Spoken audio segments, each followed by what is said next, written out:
City Administrator for the City of Altoona, and on behalf of the City Council and the Mayor, I want to thank you for coming tonight.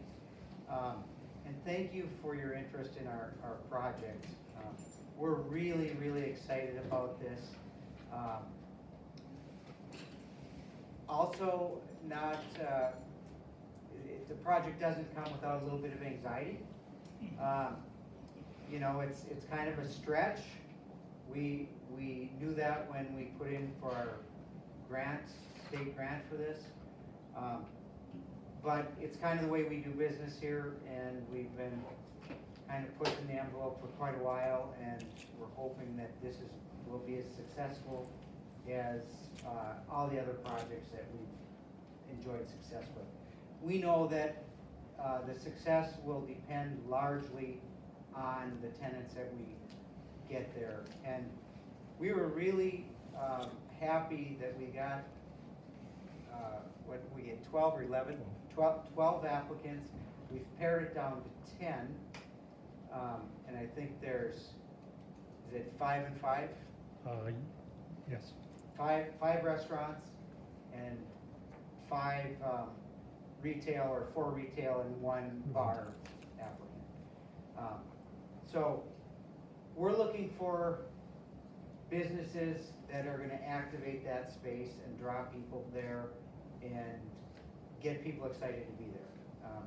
We're looking for people that will operate year-round if possible, recognizing that winter can be challenging here. But the idea is that the people that do operate there would be available and year-round, and at least have some winter hours to keep that space activated. That was one of the values. The values of the grant, as we put it in, were to help entrepreneurs that were startups. It's COVID money, so the idea is to help populations disproportionately impacted by COVID. And certainly small businesses, restaurants, small retailers were part of that population that were impacted. So the model essentially is that we're going to build these containers and we're going to charge cheap rent. Just so you know, people are, well, what is cheap rent? We're looking around probably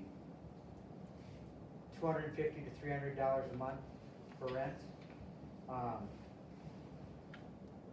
Those restaurant operators will be required to provide some of the equipment, because we can't guess on whether you need a fryer or a pizza oven, that kind of thing. We'll have the basic health department requirements covered with regard to sinks and that kind of thing. And we may try to get the hoods in as well if we can anticipate what people will need, because that's kind of a big project, getting those hoods in. We want them done at the same time as we're fabricating those. But that's the model. So it would be a rent, and then people would be required to pay their utilities as well. We don't have that quite figured out, how the utilities are going to be broken up, because if everyone has their own meter, it's a lot more expensive. We may just have one master meter and sub-meters to charge people for their energy costs. We want people that are going to be invested in the development beyond just going there and running their business. We want people that are interested in what kind of events are going to be down there. We're interested in having people that want to keep it clean and nice and be engaged in whatever's happening down there in order to activate that space. It's really, really important that we're trying to build a community of businesses in downtown that all can take ownership. So beyond helping people disproportionately impacted by COVID, we're also, 2 other goals. We're trying to reinvigorate our downtown, which of course, the problem with our downtown is it doesn't have buildings, right?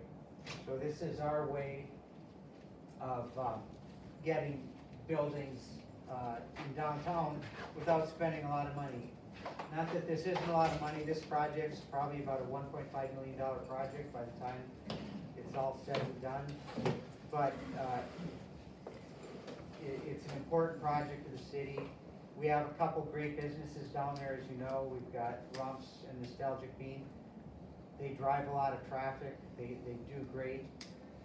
The third goal of the project is to create quality public spaces. So integral to this development is there's gonna be a public space component, there's gonna be a stage, and we're gonna wanna activate that and have different events down there. That means hopefully promotions with whoever we have down there, with specials, that kind of thing. That's the kind of involvement and the kind of resident business that we want down there. So with regard to process, where we are right now is, again, there's been 10 businesses passed on to the next round. We preliminarily have 1 space for a bar, 2 spaces for retail, two spaces for restaurant. Council has a discretion if they want to see 3 retail and 1 restaurant, or 3 restaurants and 1 retail. That's probably more likely the way it would go, frankly. Then they can do that. The Containers Up is manufacturing our units. We talked to them about that. It wouldn't be too difficult for them to change and do that if that's what we want. So the next 2 big things in process for the applicants are to create a business plan for council to review, and then prepare a pitch and pitch it on April 18th. So tonight we're here specifically with SBDC to talk about what it takes to prepare a pretty simplified business plan with a focus on the financials, because that's probably what you'll need the most help with. So they'll be here tonight to talk about this, go over that, and then they'll be available as a resource as well to you. They're located in downtown Eau Claire, so real easy to get to. And so without further ado, I'll introduce Luke and his staff, and know that we're both available at any time to talk to you. You can give us a call anytime you'd like. And it's Richard. You guys, I think, have all communicated with Richard or myself at the city, and then Luke and his staff will be able to introduce at SBDC. So thank you. I'm gonna say just some logistics real quick. Mike and I's card are sitting over there on the counter. Water and cookies if you'd like. So, Yeah, you can just. so feel, and if you need to, right outside across the hall, it's the restrooms. So, and we'll, you want me to move, you said not, you're gonna walk around, so I have to like punch you with this, is that what it is? No, she's Oh, gonna be sit presenting. down. I'm gonna go sit down for a while. while Okay. she's presenting, so, Go ahead, Okay, the awesome. floor is yours then. So we are the Small Business Development Center. So we are funded, just a little bit of background about us before we get started. So we're funded by the SBA, so at the Small Business Administration at the federal level, as well as the UW system. So what that means for you guys is that you get no cost consulting through the Small Business Development Center. There's no limit to how often you get to work with us. We're just here to help small businesses start, grow, and thrive. So we help with all general startup questions that pop up as a business is getting going, and then we specialize in 2 specific areas, which are oftentimes the most needed areas. So one being the marketing side, and then so like if you had a need for like, hey, I don't know how to talk about my business, I don't know like what to even think of if I need to develop a website, we can give you that guidance to help you get going. The other area that we assist with is the financial side. So typically if a business is seeking financing, or like with this project, you would need a business plan and a set of financial projections. So that's really what I would say, that's kind of our bread and butter, because oftentimes that's where the biggest need is. So we help people develop that business plan, so we coach you through that process, but then we can help take the lead on the financial projection piece, because that part's really difficult.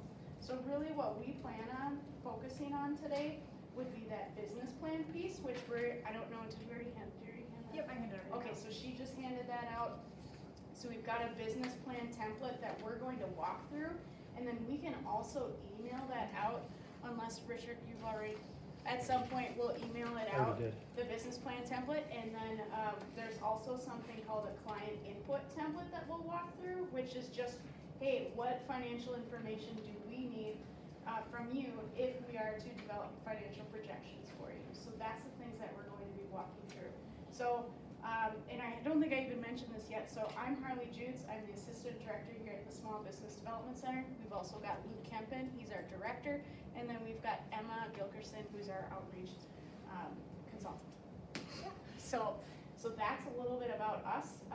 What we're first going to talk about is the business plan piece. So if you want to have that piece, that page open and available to you, and then Emma's going to walk through that, and then just feel free to ask us questions as we're going through it. Yeah, so as Harley said, my name is Emma Gilkerson. I kind of do outreach and consulting as far as like general business and business plans. So this is going to be more of the narrative piece rather than the actual financial. I will also note we also hand out a request for consulting form. So we offer no cost consulting, but we have to have a record of you so that we can report to our stakeholders that we are in fact serving people. So that's something we'll have you fill out if you do want to work with us. So yeah, we're going to start with the business plan template. Yes, that's what that's called. Business plan template. So this is just kind of a very brief overview of what your business will look like. And it is intended to be brief because a lender probably doesn't want to read through 20 pages of a restaurant. They know what a restaurant's going to look like, but they want to know kind of basically how are you going to make money, how are you going to attract customers.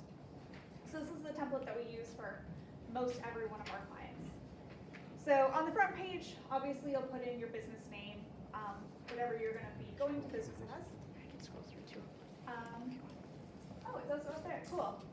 Yep, so what she's talking about is this, so what we would be sending out is a Word document, and so we try and set it up so that there's a cover page that you can utilize, so you can put your name then in that piece, or in that section, and then I'll scroll down so that I can point out areas that Emma's talking about. Yeah, so then on that flip side, where most of the text is, you're gonna put your name, just so that we know who we're referencing in this document, and then you're gonna start with the description. So this is just gonna be a really brief overview of what your business is, what you're selling, or what service you're providing, and then also basic information, what hours will you be open, where are you gonna be located, things such as that, so that the lender has a clear picture of what you're gonna be providing in this area. And then we're gonna move on to the target market. So this is gonna be, who are you marketing towards? Are you marketing more towards a younger generation that might want to try a funky new drink? Or are you more going towards an older generation that's into a specific hobby? So everybody's generally gonna be targeting the greater Altoona area. So you can go ahead and mention that, maybe a radius of how far you're gonna market to. But if you're marketing to a specific target market, we wanna know about that because that means that you've consciously thought about your market and your business and who you're reaching out to. And then next we have competitors. So competitors, this is a great chance for you to explain, yep, I've done my research. I know who else in this area is providing a service that is similar to mine or kind of serves the same need. So again, this is just, you've done your research, you know the market that you're going into, and you know that you have some sort of competitive edge that will make you a little bit different and that you're not just replicating a service or a product somewhere else. Marketing. So this is where you're gonna focus on things such as social media, if you're gonna have a website, word of mouth, how are you gonna facilitate people hearing about your business? So whether that's gonna be, I'm gonna have Facebook, Instagram, TikTok, what have you, we wanna hear about it here because we wanna know that you have a plan moving forward of how you're gonna reach new businesses and new customers. Okay, then we move into the about section. So this is kind of your place to shine. Everybody wants to know your story. We love small town America. We love hearing about small businesses and their owners. So tell us about how you got into this business. Tell us about why you're passionate about it. Maybe just give us a little bit of background about yourself. This is really that part that like you get to cinch the knot and tell a whole story about who you are and why this business is going to be great for this area. Moving on, we go into education and work experience. So these sections kind of go hand in hand. We always recommend that you write it out similarly to a resume. So So where did you go to school? What years did you go to school? What did you learn there? And if you don't really have, if this isn't what your degree was for, or you didn't take traditional education, let us know about any courses that you've taken that are relevant. Anything such as that. If you don't really have anything, and maybe you just learned everything on the job, you can skip this section, but then we really want you to highlight your work experience. How did you get into this field? What makes you a good person that has the experience to make this profitable? So then we go into work experience. So again, write this out similarly to a resume. Where did you work? How long did you work there? What did you do there? If you have anything that relates directly to the business that you're doing, absolutely highlight that. If you're doing anything that gives you management experience or anything to run a business, absolutely highlight that. It's really, really important, and it shows the person just that you have experience, you know what you're doing, and you are a strong candidate to move forward with. And then finally, we have financial projections. So this section for the written document, we're mostly just gonna say, see attached. Because this is where we are gonna kind of take more of a lead, build those financial projections so that you guys can really shine. We can really see what the business is gonna look like financially. Because those are the numbers, and those get a little bit messy, so we kind of take a little bit more of a lead on that. But otherwise, we really wanna hear about who you are, what you're doing, and why this is gonna be a great opportunity for the area. And going a little bit more on the financial projection piece, so one of the main reasons that we ask you not to talk about the financials on your business plan is because we're going to focus on them in the financial projections. And if you said like, hey, I have a coffee shop and I'm gonna be charging $3 a cup in your business plan, but then you say $6 in your financial projections, that's showing inconsistency. And it could make a lender or a committee be uncertain, like, hey, did they think this through? It looks like there's, discrepancies. And so that's where we say, just don't talk about the financials too much in this business plan, because it may change in many times in the financial projections as we're working through those.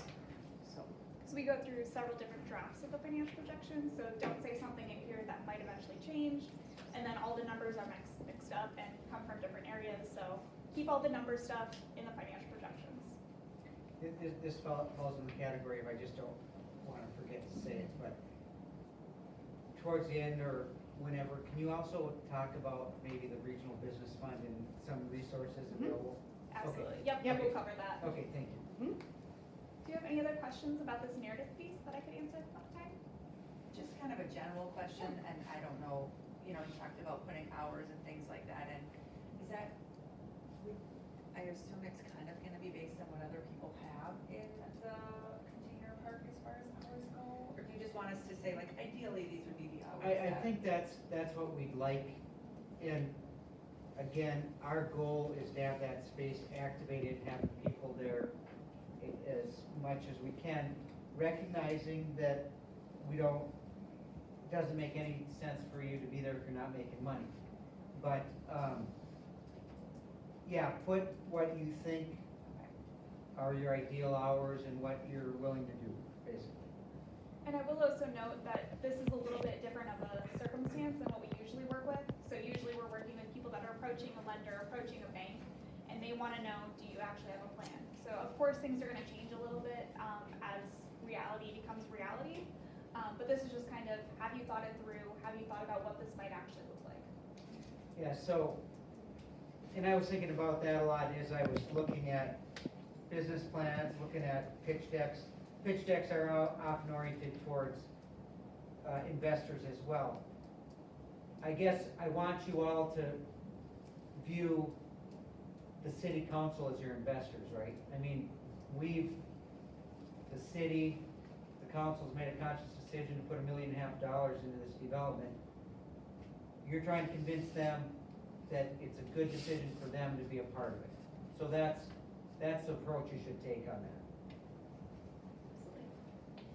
Anything else right off the bat? I got a question. Yes, Emma, Lou? if I'm trying new to this and I haven't set up my business entity yet, like, I don't know if I should be an LLC or a sole proprietor, can the SBDC help me out with that? We absolutely can help you out with that. So if you have those general startup questions, how do I exist? What type of business should I be? We can help you with that. We can also walk you through the process of actually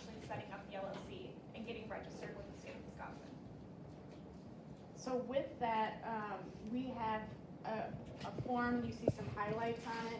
If you'd like to work with us for those sorts of questions and for us to review your business plan, you can fill this out either today, or you can email us at the email address on the whiteboard. It's sbec@uwec.edu. We can send you, .edu, and then we will send you an electronic version of this, whichever route you'd like to take. But so if you want further assistance from us, we just have to first, fill us out here or email us and ask us for the digital version, and then we'll go from there. So with that business plan piece, Emma and myself and our team, we can look over your business plan as you go through it, once you have a rough draft, and then also those questions about LLCs, what type of entity, other licensing you need. So, okay, any questions on that before we go into financial projections?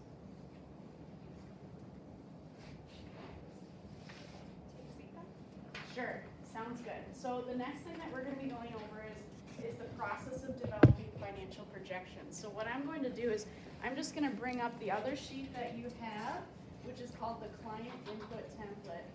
If you want, okay, perfect. Would you want us to go through this? Okay.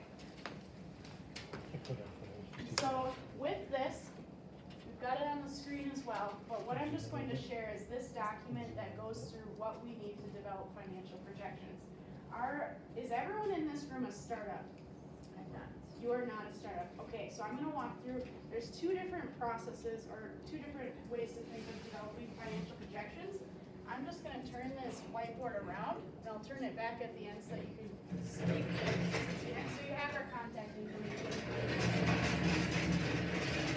So with this, the process of developing financial projections. So typically, it can be either 2 steps or 3 steps. So thinking of an existing business. So if you're an existing business and you're looking to seek financing or to develop financial projections, typically what someone's going to want to see before they see the future is the past. So how is this business done in the past? So typically the first step would be gathering historicals. And I might just say historical, I should see you read it. Let me know, Luke, if my handwriting's bad.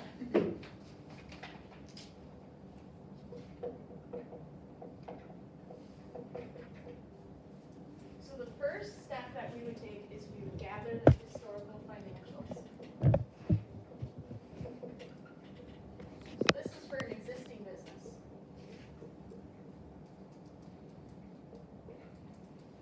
So those of you that have an existing business, the first thing you have to do is gather historical information. So that would be the first page on the client input template.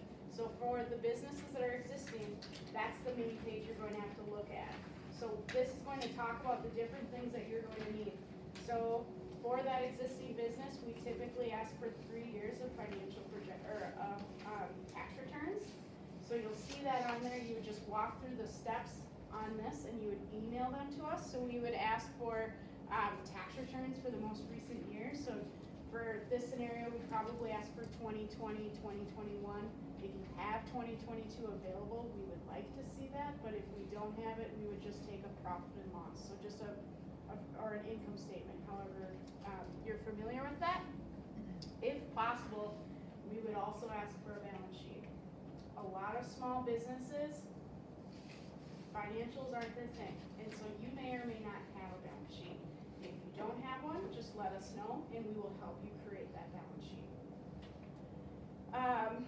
And then, if you're an existing business, you may also have loans. So if you have loans, typically a lender or a committee will want to know what that is, because that's going to affect, your financial position.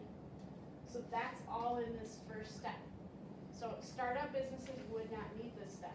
The next step then, and where startups would start, would be step 2, which would be the event.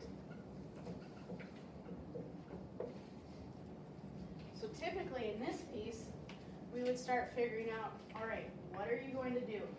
So you need to buy this, this, and this. You need to gather all of these things to put the open sign on your business. So you would just, on that next sheet, or that next page, we would first talk about, all right, what cash do you have to put into the business? And think too, we're usually talking about this from a lender, like for a lender, someone seeking financing. And maybe if you're going into this, you might need that anyway.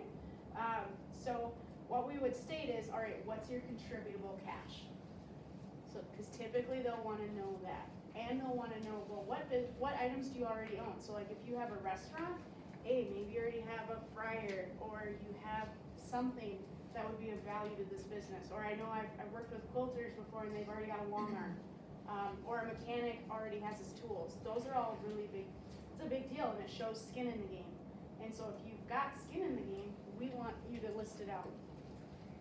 I just want to make one thing clear, and that's when you're dealing with a governmental entity with open records law, this is going to be different than if you've got to pull this all together and it's all private and you're going to a lender.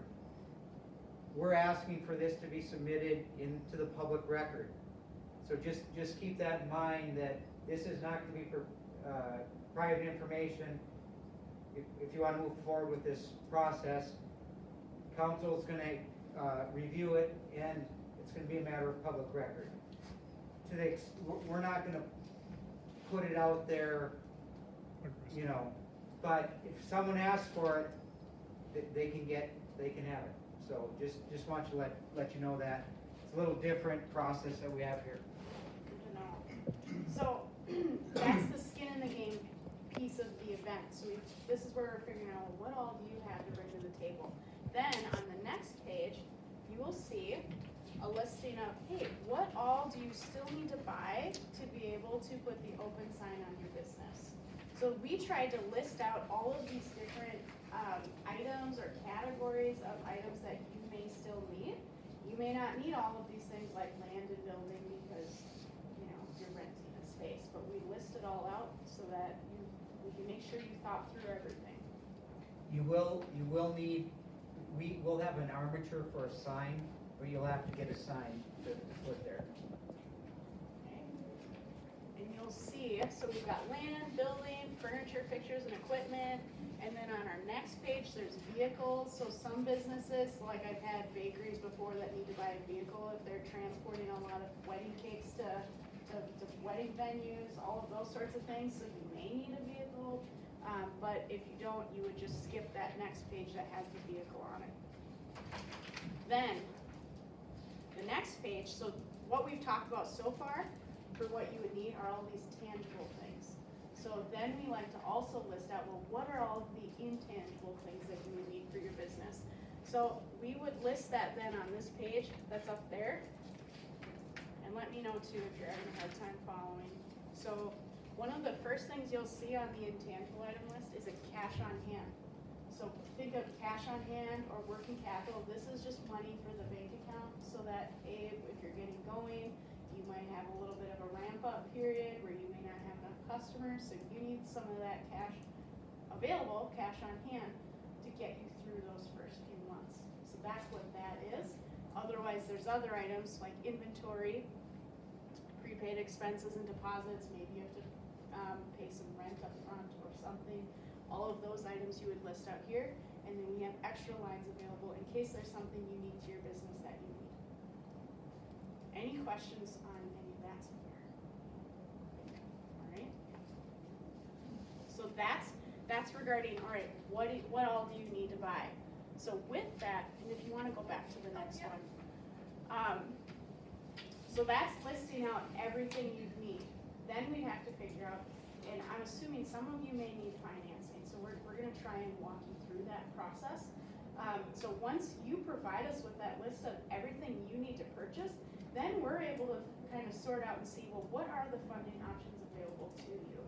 And so oftentimes some of the best options that are available to you would be, of course there's banks, but then we also want to make sure that you know of other community lenders that are available. So there's the Regional Business Fund. I know that you've already mentioned that one before. So when I think of the Regional Business Fund, just to give you a little bit of background on them, a lot of counties had some economic fund or some funds available, and what they did is they pooled those together and created a loan program.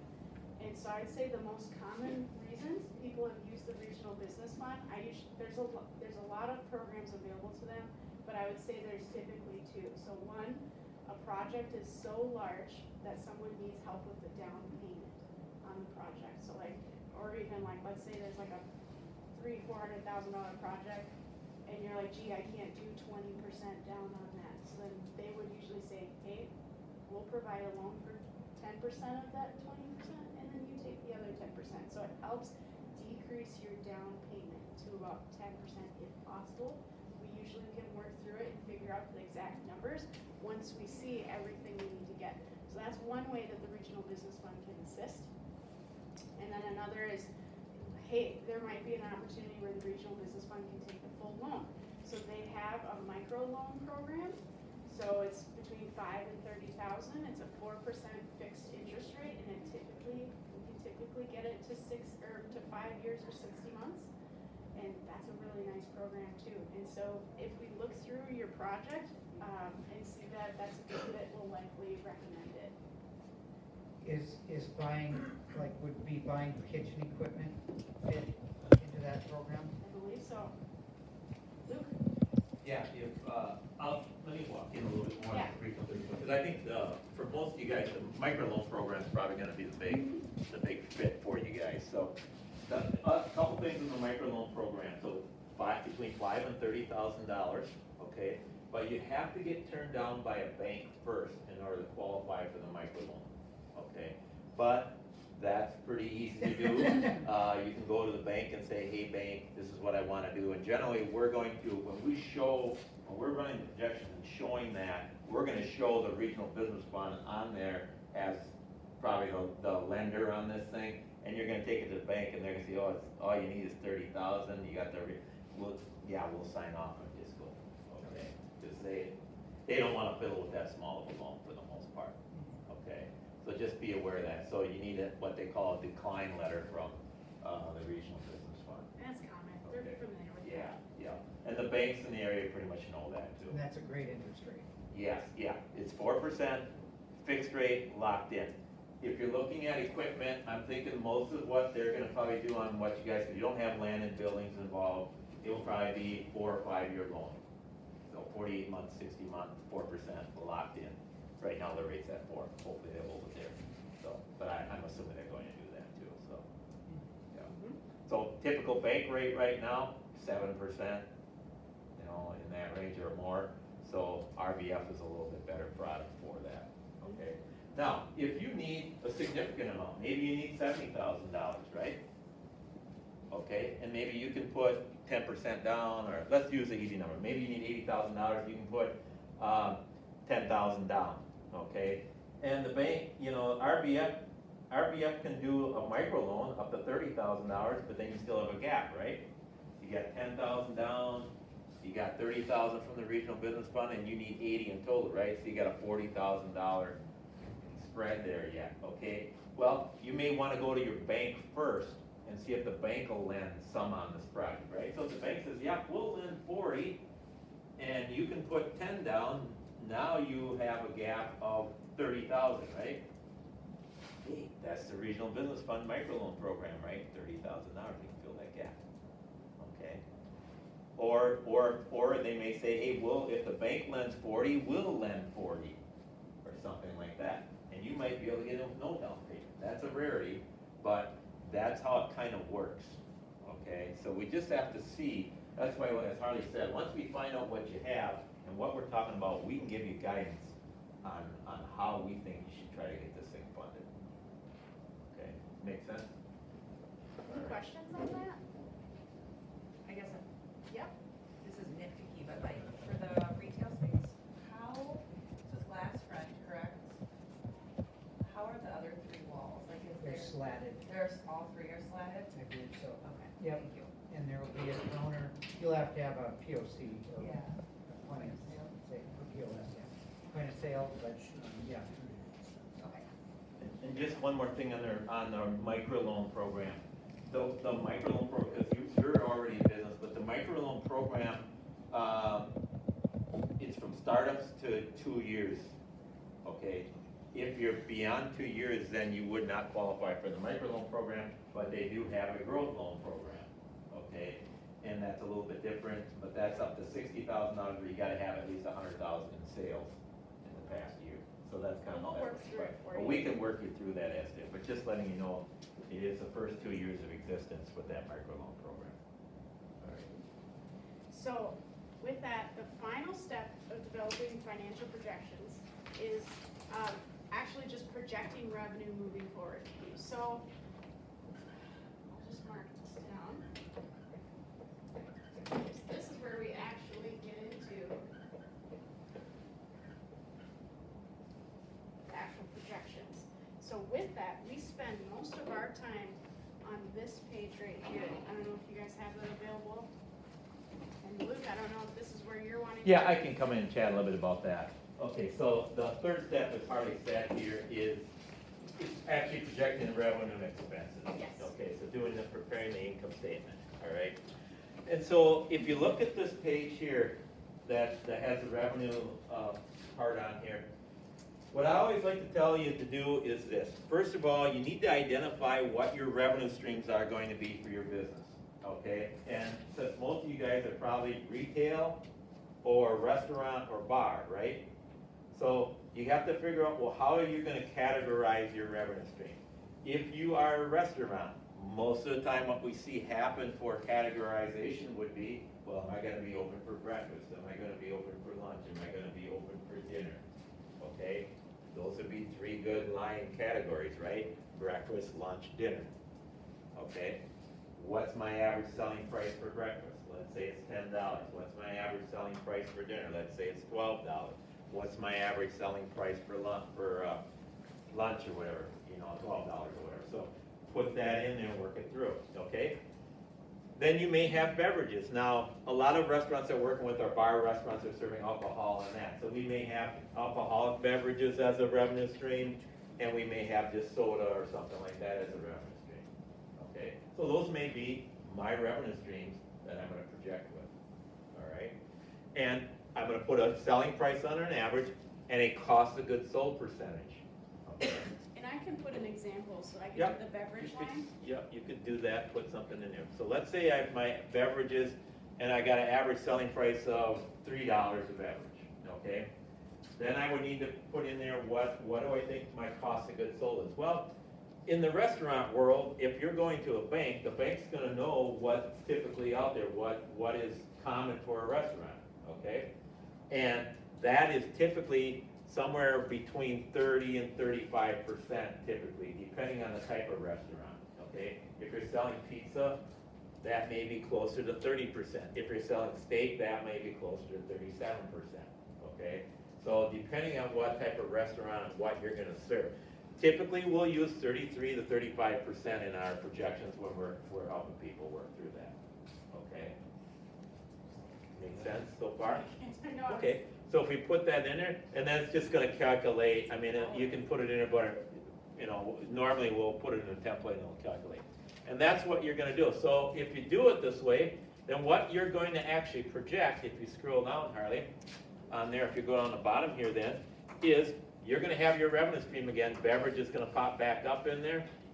And now what you're projecting is the volume of activity that you're gonna do for that revenue stream, the amount, the units sold for that revenue stream each month, okay?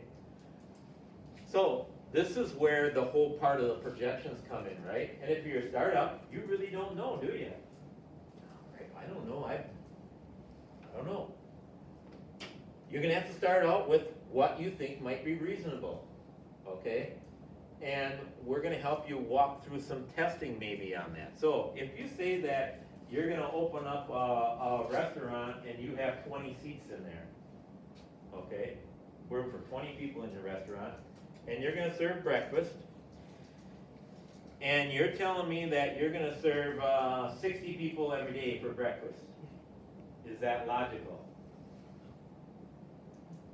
Probably not, right? Because if the average person is there for about 45 minutes, that means, and you only got 20 seats, you're gonna have to cycle through those people fairly quickly, and by the time you get them all cycled through, you're already in the lunch crowd coming in, okay? So not logical, okay? so you can kind of see, apply some logic to what's going on at least, okay? Think about the logic of what might be going on. Now, if you're gonna be closed, if there's seasonality, you may build that in, or the summer months, right? May be busier than the winter months, so you build that in and think that through logically, okay? Identify which month you wanna be month one, so yeah, my month one is gonna be July, and then, okay, or let's say it's April in this case, and then you move yourself forward. Well, if you think you're gonna be busy in the summer months, indicate that, okay? And that's probably gonna be the case, I think, in this type of a location and things like that. You're gonna have that seasonality to deal with, okay? And one thing I'd say too, so as you're filling out the monthly revenue stream, so a lot of people think too, instead of putting the amount of beverages, for example, that you're selling, oftentimes they'll put in the revenue. So really, instead of thinking of, all right, how much revenue am I making in month one, in that area, what you're wanting to fill out is, well, how many beverages am I going to sell? Because that's going to tell a little bit more of a story to the lender or the committee, instead of just seeing the revenue, because they want to see, well, how many people are coming in, how many beverages are being sold. So that's just one note, as we see sometimes people will fill out revenue there instead of units. And I would say this, if you're struggling a little bit with this, especially if you're a restaurant, we do have a template that we can give you that would help you think this through by week, okay?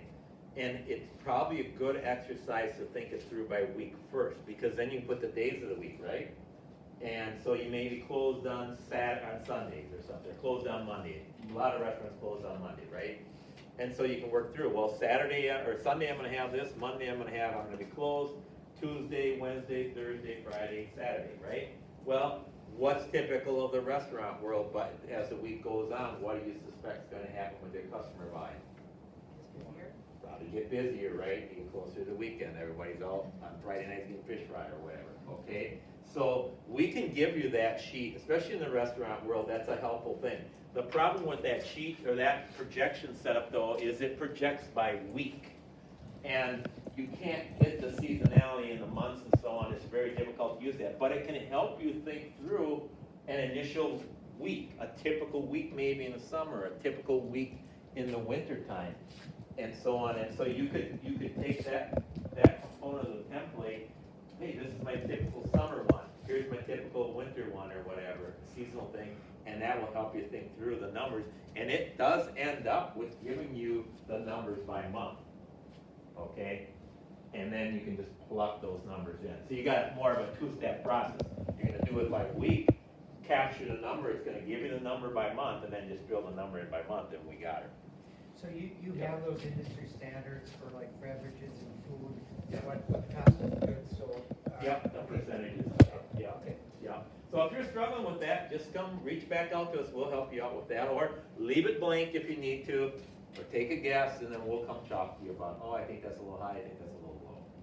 Okay, so we're gonna help you vet this stuff based on what our understanding is there, and so on. So if you came in here and said, yep, my busiest month is gonna be January, we would probably say, I don't think so, maybe we better rethink that, right? Okay, so we're gonna help you vet those things.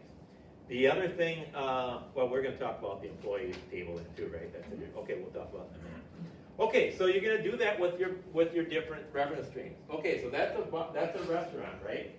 Bar, fairly similar, right? You can start laying out the drinks, so maybe you're not gonna serve food, but you may have, maybe you're gonna categorize the drinks a little bit, like beer sales, okay? And the average beer is $5.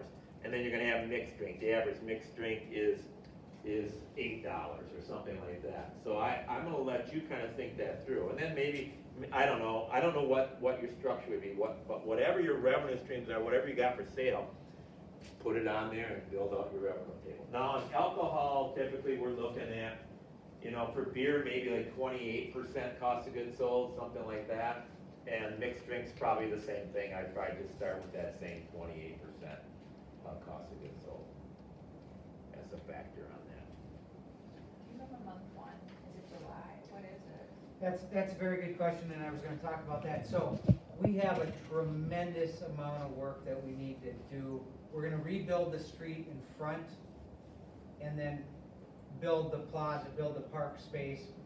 before we get that. We're just starting to put the units together right now, so fingers crossed, in a perfect world, probably August. But that is with a lot of things aligning. I'm hoping to have, this is what I told the people from Containers Out this morning, is I'm hoping to have an opening this year when the weather is decent. So if that's in the fall but that's the goal. So I think, and you correct me if I'm wrong, Mike, I think I would just say, yep, let's start with August 1st as a target date, and that kind of give you the area to start thinking through. So that's gonna be your first month. And so I would just, what we would ask you to do, just indicate August, or we'll know that now, and these folks probably, and then you don't need to fill out the rest of it, we'll know August, Yep. September, October, but you need to think through the seasonality, where those slow months are gonna fit into that, to get to that thing. Now, you're seeing, we're running in 12-month cycles, okay? We're not running on a calendar year. Just pick the month that you can start with, and we're gonna run 12 months, we're gonna run the second year of 12 months, and the third year, the next 12 months, okay? It makes it easier than trying to take a half a year, a quarter year, and all that stuff. Okay, 12-month cycles. Are leases 1 year or more? Leases, we're gonna have to work through what makes sense, and it's actually a little bit of an interesting thought exercise, in as much as the goal is to help startups, right? So ideally what would happen is you would graduate, right?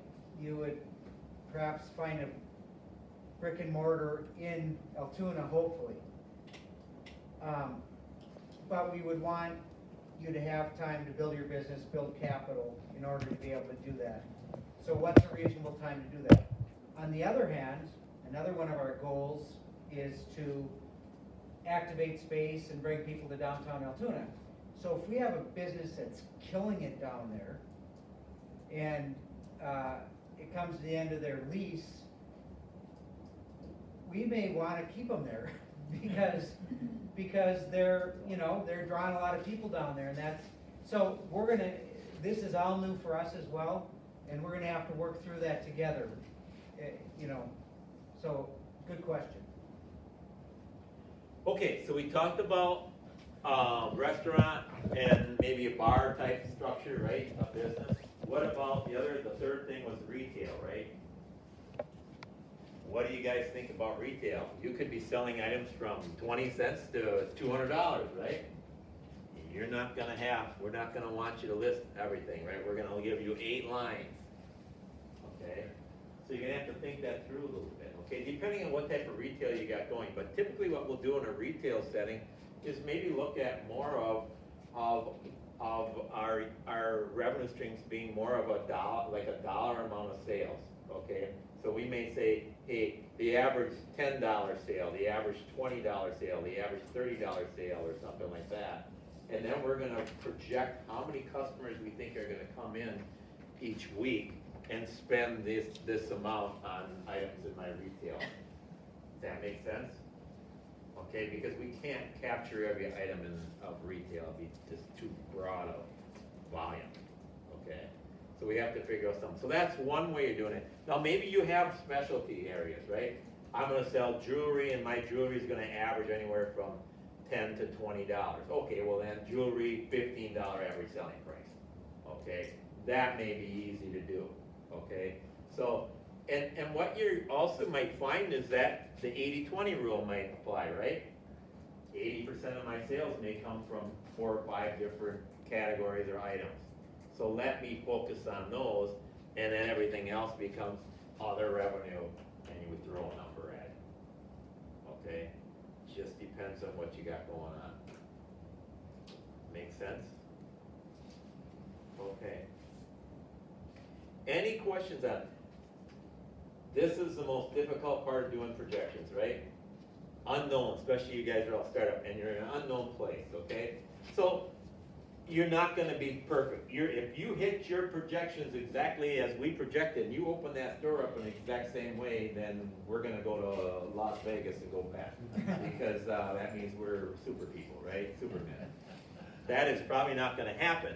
But we gotta show that something, it makes sense. That's the key thing. Does this make sense on paper? If it doesn't make sense on paper, if it doesn't work on paper, it's probably not gonna work in the real world.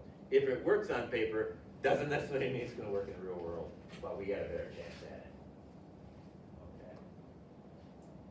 Okay. Any more questions on revenue, cost of goods sold stuff? Okay.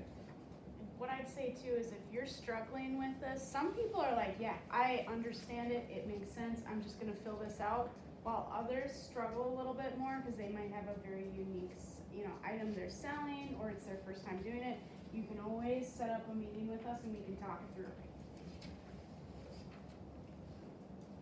Yeah, you don't have to hit the bullseye on this thing the first time, especially on a startup. Most of our startup work, we're going through that thing maybe 6, 7 iterations of it. We do an initial one. Yeah, that looks pretty good here. That's not so good. We make some changes. We talk about some more. We learn. We pivot. We try it again and change the numbers and see what it looks like. Okay, so I think that's going to be the case in this room for most of you all. You're all pretty much startups. Okay. All right, I could probably just cover the last piece, right? So the final piece then of this would be, the final page is the operating expenses. Oh no, I'm sorry, we got 2 more parts. We got employees. Okay, so we give you this handy dandy table, okay, that you can use for your employees, all right? And especially I think in the restaurant world, that's why I think using we can send you the weekly table for restaurant too, because it will kind of follow that, hey, here's what I'm doing for my restaurant during the week, so maybe I'm closed on Monday, so I don't have any employees working, right? And then Tuesday, okay, I'm gonna open up, but I don't have a lot of customers on Tuesday, it's my slowest day. So I have fewer employees, and as I'm going, oh, Friday I got that fish fry going, and I got people coming in here working more, okay? So this helps you think that through. So especially in the restaurant world, if you're running something like this with the restaurant, once you start seeing it, then you should have some harmony and alignment with what you think is gonna happen in your restaurant with what your staffing needs might be, okay? Now, when we project employees, you'll see we got owners, a line for owners on there. But guess what, guys? Who's the last person to get paid in any business? The owner, right? Owner's last person. So we're gonna tell you, do not put any wages down for yourself. Okay? Don't show any wages. We wanna see what your business can do before you, the owner, pull any money out of the business. And that's the way the bank wants to see it too. Okay, they want to know, well, what can this do before the owner pulls any money out? What does this business generate? So leave those 2 blank, but put your time in here, right? Because we need to see that you thought this through.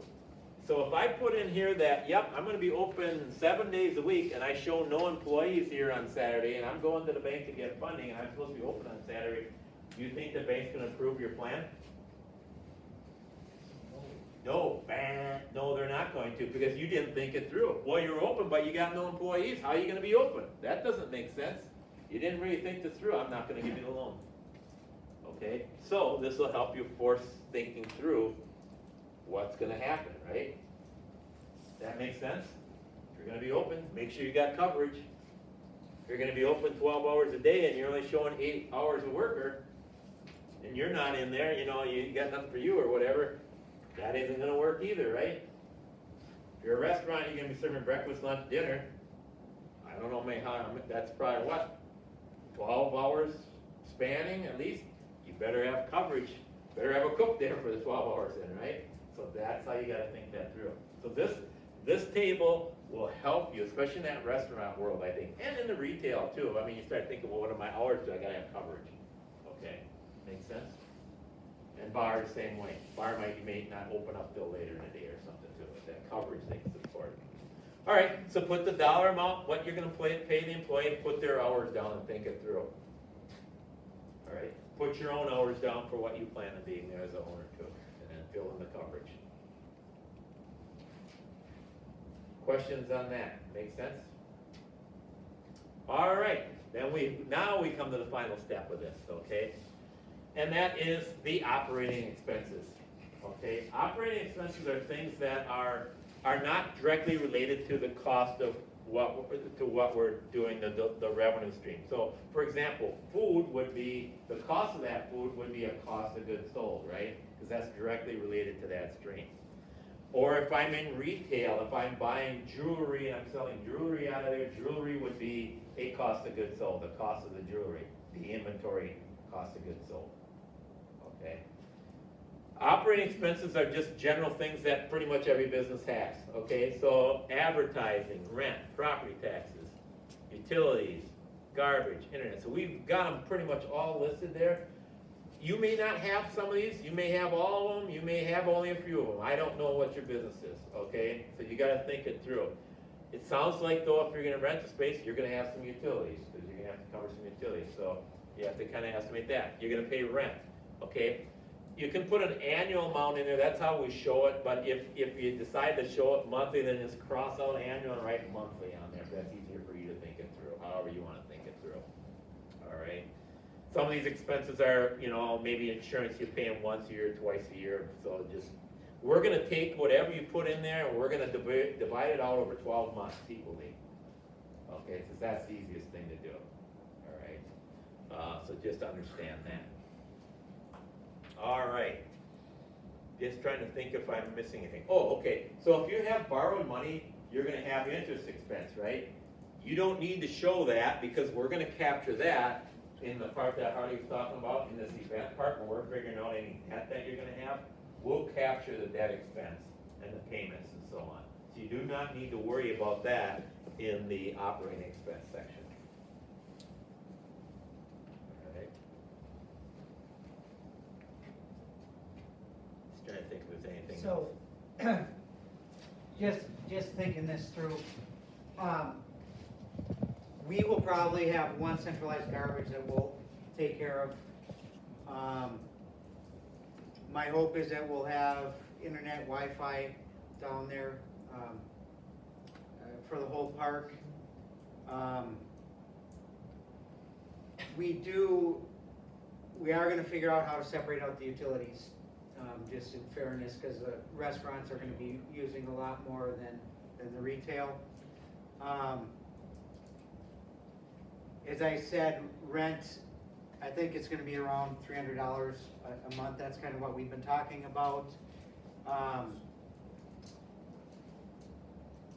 Let's see, we will require we do wanna see your insurance, obviously, with appropriate coverages. We'll talk about that probably in the context of the lease. How would we go about getting a insurance coverage for this sort of location? Talk to your insurance agent. Okay. Yeah, you would just get business insurance like you're renting, Sure. and that's what it would be. So it'd be a business type insurance. Alright. And they're probably gonna give you what's called a business operating policy, BOP, they call it in that world. And so business operating policy is kind of the structure of it, it's kind of the base policy, and then if you need more coverage in different areas, they start building onto that base. So, hey, I need more liability because I'm serving hot tamales, everyone might get burned up or whatever. Sure. So then they'll raise those limits, but that's kind of the process.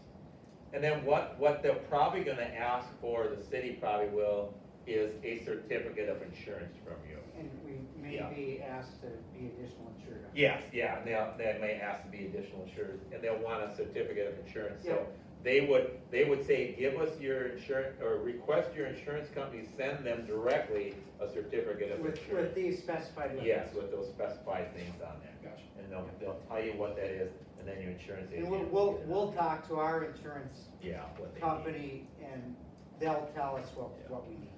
And if you're struggling right now, we can probably give you some guidance a little bit on some of this stuff on what we see as typical. Just some ballpark. So yeah, I would say what I would focus on would be more of the, we can probably give you some guidance on the utilities too, just based on what we've had in the past. and that, but some of the things that might be more variable are, you're gonna do a whole bunch of advertising. Okay, that's something that you should bring to the table and tell us about. Sure. Okay, or, I don't know, maybe you got a lot of legal expenses or whatever you're doing, so you know, different things like that, those are there. The utilities, we can probably get some guidance on and pretty much put something in there.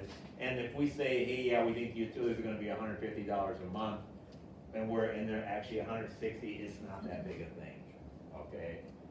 So I wouldn't worry so much about that. And as you guys learn a little bit more of what you're gonna do with the structure with the utilities and things, then, okay, we can update. So if we get going down the line and they're learning some more about it, and they said, oh yeah, we figured it out now, we're gonna have a centralized meter, so you're just gonna have to pay for the kilowatt hours or whatever, then they can kind of give us a feel for that and we can adjust accordingly. Which is what I hope to do, is just Yeah. have an energy charge rather than we would take Yeah. a meter charge. Yeah, and so I think there's things like that. We don't need to know all the answers, we don't need to hit the bullseye again, right? Let's get something down here, think through the stuff that you know, and then we'll start working and build all the other stuff. Because again, as we learn more, we'll keep refining it as we learn more. Make sense? Okay, very typical of the process. So what we're telling you here, no difference than if you're going out and get financing. In fact, when we get done here, you'll be able to go into the bank and take this right there and go get financing if you need it. Try to get financing, I should say, they're gonna hand you financing. But, you know, what you're gonna have will be ready for you to take to the bank and seek financing. Okay. All right. Did I cover everything, guys? So, All right. Questions on anything? Just a couple things, if you are gonna seek financing. They're gonna look at, they talked about, or Emma talked about in that business plan, the parts about describing your work background and things like that. What especially the regional business fund is looking for is their loans go to a committee of community people. Okay, so in Eau Claire County, there's a board that looks at all the loans that come through, and they, decide if they're gonna approve the loan or not. And they get, most of the time, most of the clients coming through there using our SBDC template. So first of all, that's a big help, because the board knows what they're gonna get. They know that they work with us, they're gonna know exactly how to read those set of financials. That helps immensely, okay? So they're gonna look at that, they're gonna spend maybe 5 minutes on it, and you know what the rest of the time is gonna be that they're gonna assess? It's gonna be your character and what you've done, and if they think that you're gonna be able to pay them back. Okay, so when you talk about that in that business plan, as Emma alluded to, make sure you describe what your work background is, what your history is, and things like that. And they're gonna spend most of their time asking you questions about that. They probably won't ask a whole lot on the financials, because it's gonna be laid out pretty well for them, they can just read it. Okay. The questions will be on you, who are you? And they have staff that know what they're looking Yes, at too. yeah, they're gonna run their metrics on things and get comfortable. And basically what happens is it goes to the regional business fund. The regional business fund makes, first of all, makes an initial recommendation of whether or not they should fund this thing. And then it's more of a character thing that the committee's looking for. Meets this, it does that. Now you go talk to them and you pass the character test. On the Business plan. template, you talked about treating it kind of like a resume and the work experience part. Do you need to put any like references, like for a character? Okay. not for this. Okay. Just for organization wise. Yeah. That's good It's to do it easier rather to than like a paragraph or Listed out, dates, Yeah. a couple words on what you did. And things need to be consistent, right? Okay, so if you're already in business and you already have some debt and you don't tell me, they're gonna run a credit report, right? Oh, I forgot to disclose, I'm $100,000 debt with the other bank down the road, right? They're not gonna lend you the money because you didn't tell them. Okay, so they're gonna run credit score, they're gonna run different things, disclose it, okay? There's, typically the bank's looking at a credit score of about 690. Regional Business Fund will lend with less, all right? But they just wanna know that you're not trying to hide anything, and that you're just being forthright with them. Most of the time, you're forthright with them, hey, you know, my credit score is 620 because I had a surgery about 5 years ago and I couldn't pay all the medical bill. Oh, okay, well, we got it resolved now, but it's still affecting my credit. Well, that's fine. We accept that. Looks like you're good right now, we'll give you a loan. You know, so don't try to hide the stuff, okay? Just be forthright with it. Put it on there, they're gonna find it probably anyway. All right. Those are the types of things that are gonna be important. All right, I know I had a couple notes here. I wanna make sure I talked about. Okay, RBF was one. And if you wanna learn more about those loan programs, RBF, reach out to us, we can send you the link to the Regional Business Fund, based right here out of Eau Claire. So Richard, while he's doing that, tell me what the date is that these are due.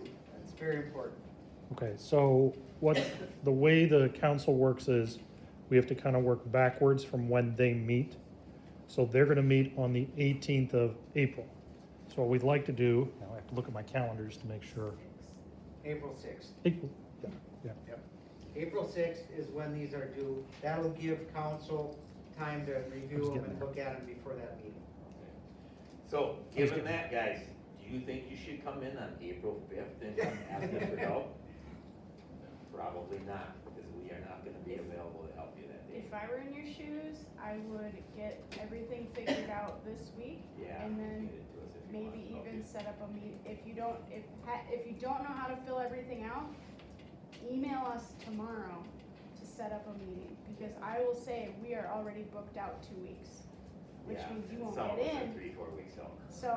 So if you can, fill out everything, get a hold of us, get on our calendar as soon as possible, because we're working with a lot of other people who are also trying to meet different dates with other committees, and we're trying to help all, Yeah. but we still, And this is our busiest time of the year, spring. Everybody gets spring fever and wants to start a business. So it becomes very busy for us. And like you said, we are out, I'm probably 3-4 weeks out, and these guys are 2 to 3 weeks out with clients already, so, yeah. So I'm gonna talk, first of all, I wanna say thank you to everyone from SBDC. How about a round of applause? Really great you guys to come by. This is being recorded too. We'll email a link to this for you all in case you wanna have your memories jogged. I'm gonna talk about 2 additional things. One is the pitch, which is on April 18th, and a lot of it's gonna be redundant because it's kind of that front part of the business plan with a little bit of the financials. But do you wanna pull that up? So I provided this to you in your, in the email, and it's 10 slides your pitch deck should include. So vision and value proposition. This is big idea, high level, what are y'all about? The problem, what big problem is your business gonna solve, right? What is the thing you're trying to, the niche you're trying to fill? Target market and opportunity, you have already thought that through from your business plan. The solution, again, this is your chance to show off your big idea. And again, as Luke said, people are gonna be looking about that passion and your experience and what got you here. That's really, really important. Your revenue model or business model, again, they're gonna have this business plan, but at a high level, they're gonna wanna see what that looks like. Traction and validation, what makes you so sure your idea is viable? Why do you think this is gonna work? How can you convince people this is a good idea? Your marketing strategy and sales strategy, your team, and again, the human part is what people understand most. So talk about who your team is, why it's a great team, why you're gonna be successful, and what those character traits are that will propel you forward with your idea.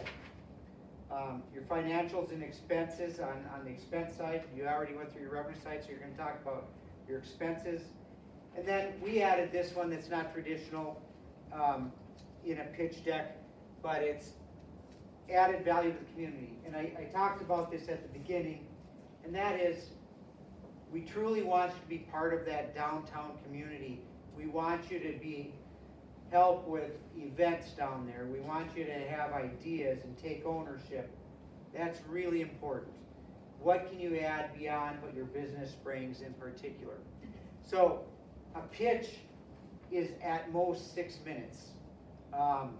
We'll probably limit it to maybe 5, something like that. Is that traditional, 5 minutes? We sent you an example, and maybe you played that, but we're gonna play it here. Just to give you an idea of what that looks like. This, I think, is for a food truck. So this is it's not very long, but it gives you an idea of what we're looking for.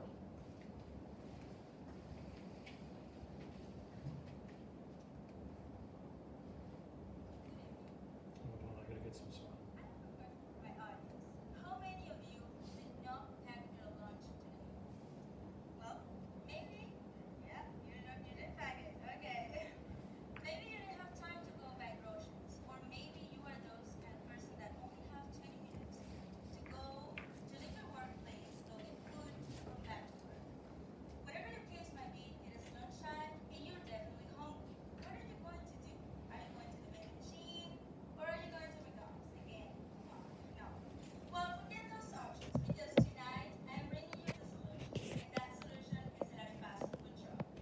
And I'm sure you're thinking, wait, food truck in Aripaso first, what is an arepa? So if you do not know what an arepa is, I'm going to give you a quick reference. So as Americans have hamburgers, and Mexicans have gorditas, I'm sorry. Central Americans have pupusas. Well, Venezuelans and now Grand Rapids have arepas. My name is Mary Elizabeth Rojas, and I am from Venezuela. My background is in civil engineering. I know about systems and processes, and I also know how to solve complex problems. But you know what? I am very passionate about my Venezuelan food truck, and I learned from my grandmother and from my mother how to make awesome arepas. And I'm going to share with you my secret. And our secret is the love for our family and our culture. My food truck will be located at industrial parks, where many employees from manufacturing companies will have the best option of food right outside their workplace. Because this industrial parks have currently very limited options for food. They just have gas stations, vending machines, and fast food. But we can provide you great food and fast. The arepas, besides being fast foods, they are So she defined the problem, now she's telling you how she's gonna solve the problem. So what makes this meal even better is that they are also affordable. I will provide you a complete meal, including a drink, for just $8. To start my food truck, I will need an initial investment of approximately $15,000, which includes the purchase of a used food truck, some kitchen utensils, and raw materials. I will reach my break-even point when my monthly sales are $3,300. Now, let's talk about my marketing strategies. I will be using the distribution of flyers with coupons and information. And I'm leveraging Facebook ads to promote my hours and to start building a customer following. Similar to an ice cream truck. So you hear the music and you know that the ice cream truck is around the corner. Well, when you see this dancing arepa, you know at Arepaso, it's almost there.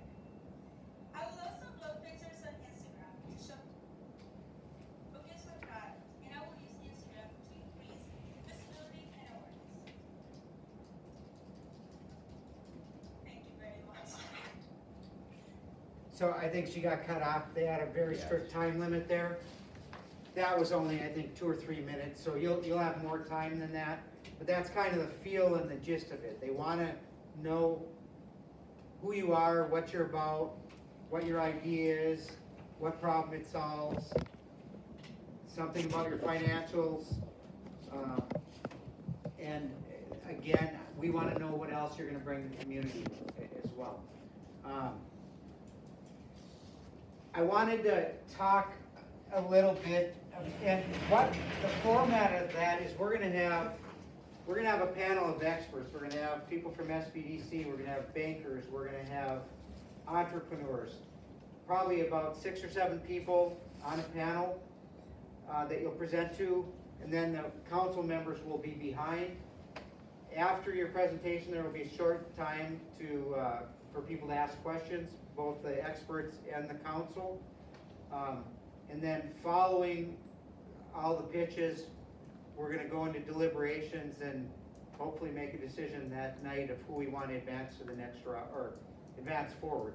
Hopefully we'll pick the number of people that we want to invite to come to the business park so you guys can get working on it. I want to talk physically, because I don't think we've really been in the same room where we talk physically about what the container park is. So this is Division Street. So the post office sits right here. I wish that's the way that looked, but there's our railroad tracks. But actually that's part of the interest of this. We're probably gonna call it the yard. We're working with the UW Eau Claire business class right now to work on some of our marketing for the yard generally and some of the branding. So this will be bathrooms here. This will be storage.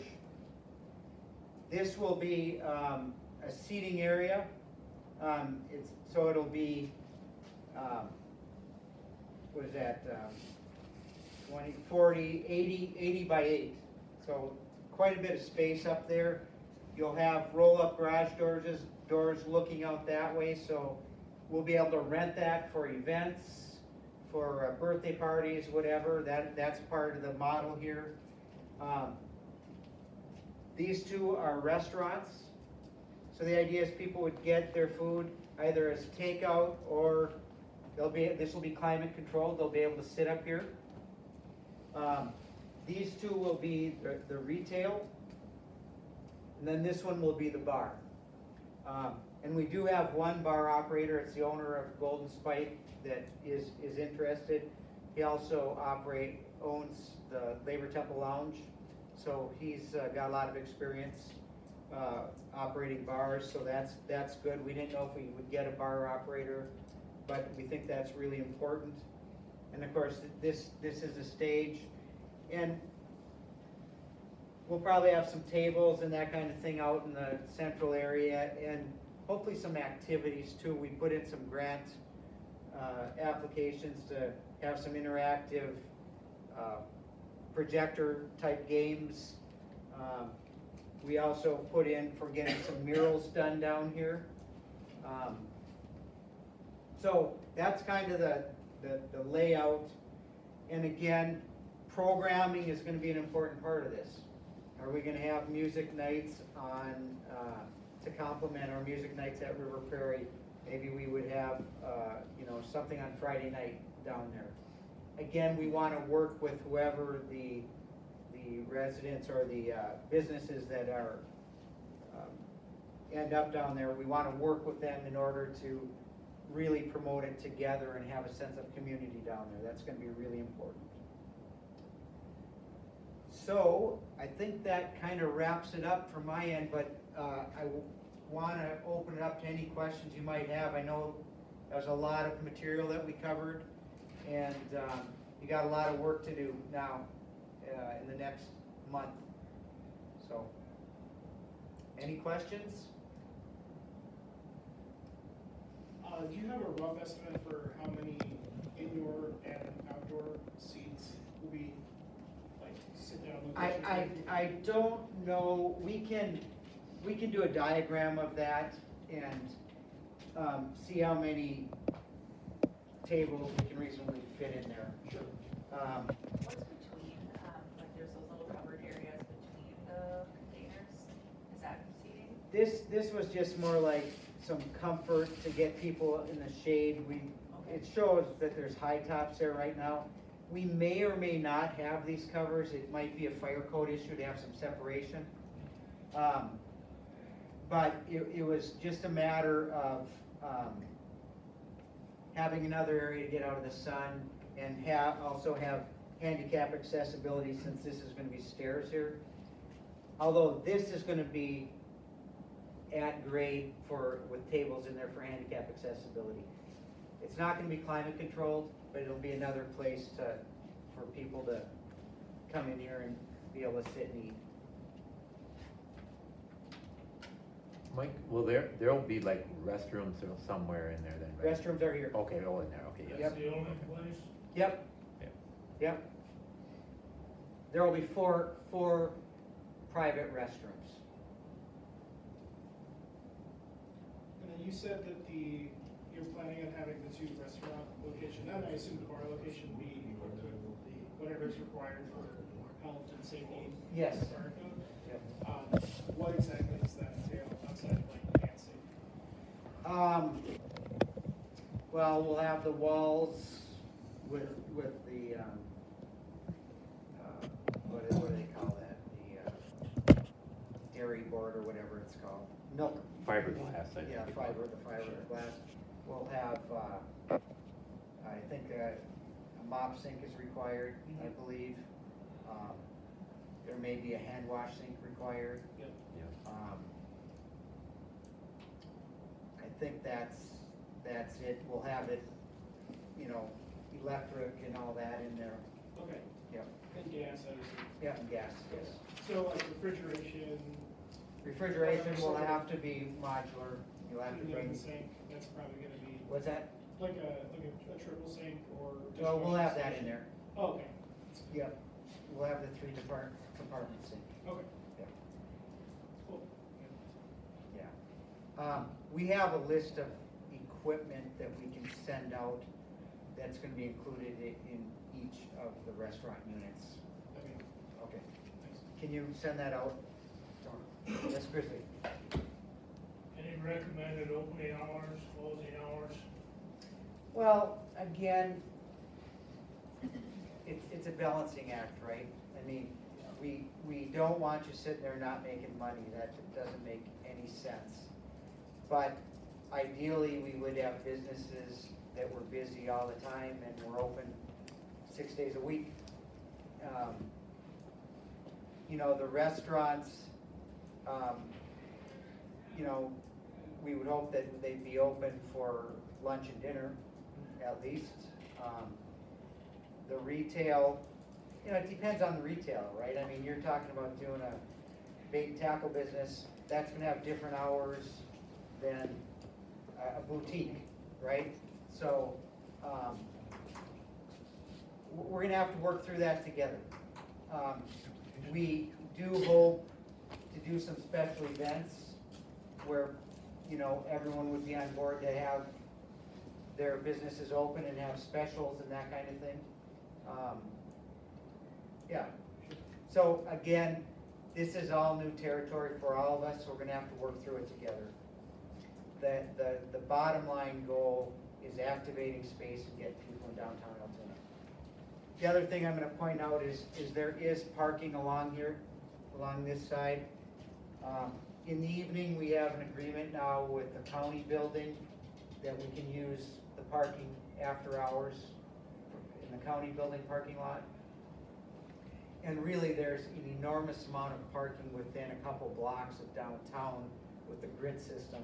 We had that big boy come to town a few years ago, and we probably had 12,000 people in downtown Altoona, and it worked. Miraculously, it worked. So, there's more parking than you think. The real problem, and what I always say about parking is if people want to get somewhere, they'll park and walk a little bit. Winter's a little bit more difficult because it's, people don't like being out in the cold, it's slippery. So, but we will have parking along here. Yes? Quick question, so we've done like live events and music and shows and stuff, Yeah. and you need to have certain like noise license and, music license, would that be through you guys, or would Yes. it be? Okay. Yes. Yep. Yeah, we'll be, for any special events down there, you'll be working with our Parks Department.